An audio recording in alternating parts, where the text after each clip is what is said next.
Alam mo ba na sa isang isla sa Pilipinas, may mga Amerikanong sundalo na patay na pero nananatiling bantay sa mga bisita? Sa Corregidor Island, may mga tour guide na nakakita ng kakaibang pangyayari. Biglang hinahila ng mga invisible na kamay ang mga turista palayo sa mga delikadong lugar. Narinig din nila mga boses na nag-i-English na nagbabala tungkol sa mga bomba na hindi pa sumabog mula noong World War II. Isang guide, nakita niya na parang may humawak sa braso ng isang bata na papunta sa isang luma at sira na bunker. Walang tao, pero nakita niya na parang may nag-guide sa bata pabalik sa safe na lugar. Ang mga multo ng mga Amerikanong sundalo, tila naalala pa rin nila kung sino ang kanilang mga kakampi noon.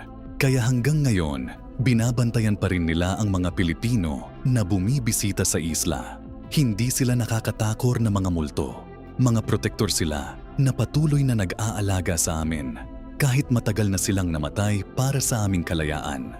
Kaya, kapag pumunta ka sa Corregidor, pakinggan mo ang mga boses na mag-i-English na magbabala sa iyo.